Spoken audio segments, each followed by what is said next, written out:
নমস্কাৰ, শুভ সন্ধিয়া। মই আপোনালোকক মোৰ শিক্ষণীয় বাৰ্তা চেনেলটিলৈ স্বাগতম জনাইছোঁ। আজি 20 জুন।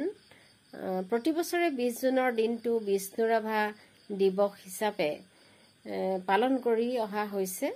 সৈনিক শিল্পী বিষ্ণুপ্ৰসাদ ৰাভাৰ প্ৰতি সন্মান জনাই ৰাজ্যজুৰি পালন কৰে আমাৰ ৰাভা দিৱস।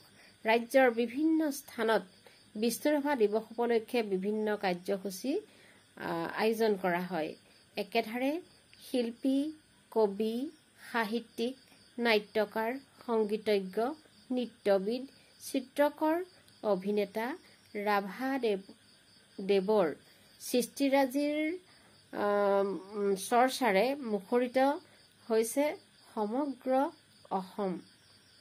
অসমীয়া।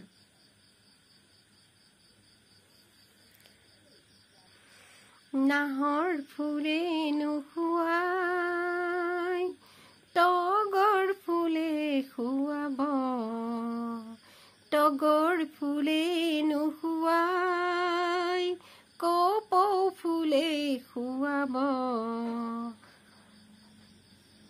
গীতৰ সুৰ নাই, এনেই অলপ গালো। তেখেতৰ কালজয়ী গীতবিলাক সঁচাই বহুত ভাল লাগে। তেখেতে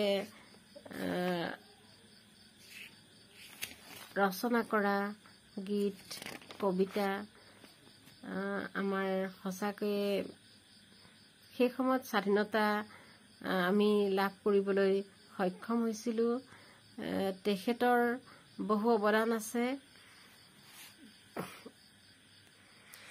মোৰ কবিতাৰ ছন্দ লাগি স্পন্দন তোৰ জাগেনে, জাগেনে স্পন্দন তোৰ জাগেনে, কথা মালিতাৰ গন্ধ লাগি সোণৰ সপোন ভাগেনে, তোৰ সোণৰ সপোন ভাগেনে।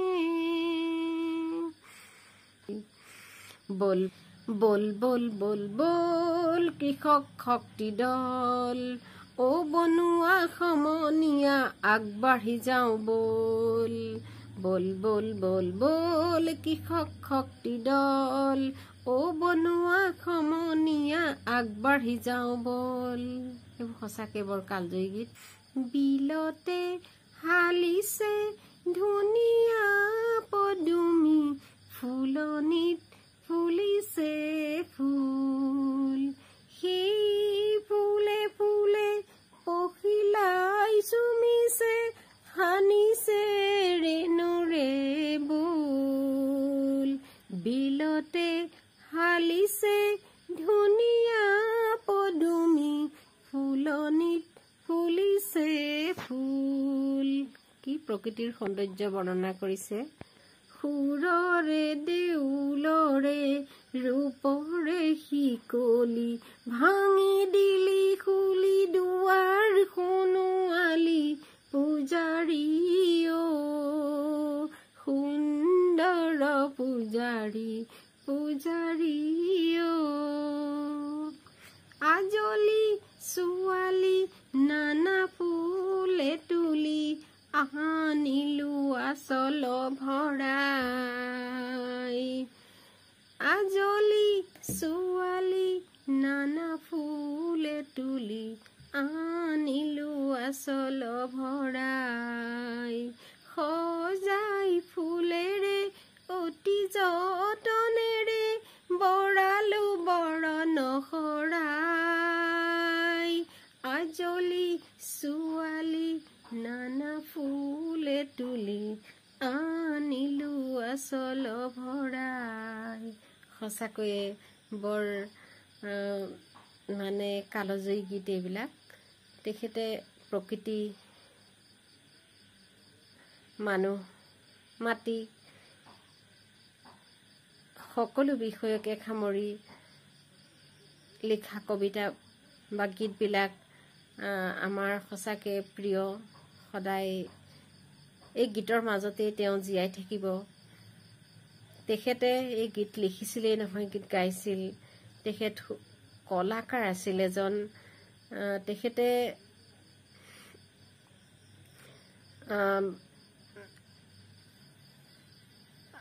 যি সময়ত আমাৰ ভাৰত পৰাধীন হৈ আছিল, তেখেতে সেই সময়ত ভাৰতখনক আমাৰ ভাৰতীয়ৰ হাতত কেনেকৈ পুনৰ ঘূৰি আহে সেই চিন্তাৰে তেখেতে বহু ৰচনা কৰিছিল।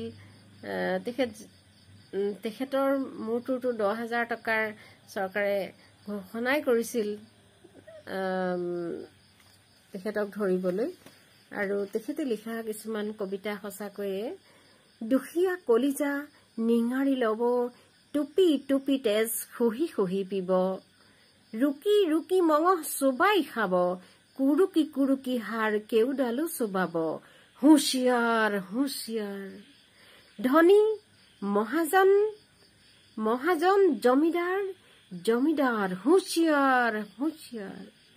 বিপ্লৱ পথেৰে যাত্ৰী আমি, সৰ্বহাৰাৰে মুক্তিকামী, চূৰ্ণ কৰিম আমি সংগ্ৰামী, দৰ্পধনীৰ পণ আমাৰ, হুঁচিয়াৰ হুঁচিয়াৰ। ধনী মহাজন জমিদাৰ, হুঁচিয়াৰ হুঁচিয়াৰ।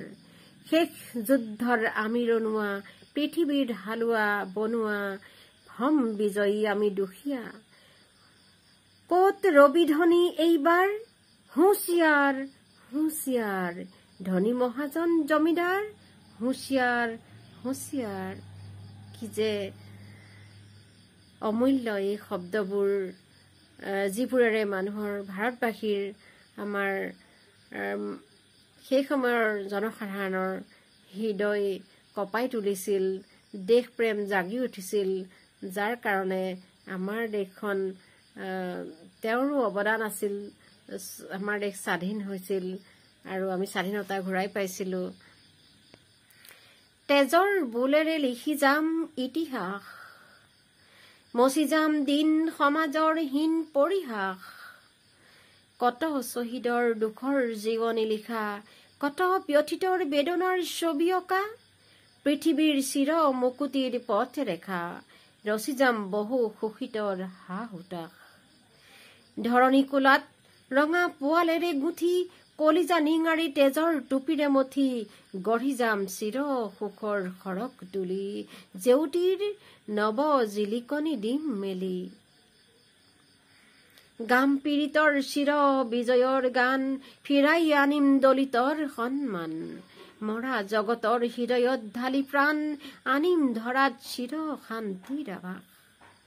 গঢ়ি যাম নৱ জীৱনৰ নৱ ৰবি, নৱ সমাজৰ নবীন সেউজী কবি, গাই যাম নৱ জীৱনৰ জয় গান, ফিৰাই আনিম দলিতৰ সন্মান, নৱমানৱত ছটিয়াম নৱ প্ৰাণ, আনিম ধৰাত চিৰ শান্তিৰ আভাস।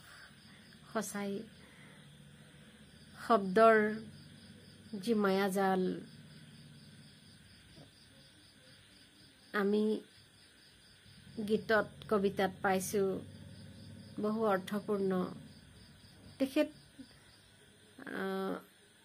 এনেকুৱা এজন দানী ব্যক্তি আছিল। তেখেতে পিতৃৰ পৈতৃক সম্পত্তি ৰূপে 2500 বিঘা মাটি পাইছিল আৰু সেই মাটিখিনি তেখেতে দুখীয়া যিসকল কৃষক আছিল, শ্ৰমিক আছিল, বনুৱা আছিল, সেইসকলৰ মাজত গোটেই মাটিখিনি তেওঁ বিলাই দিছিল। সঁচাই তেখেতৰ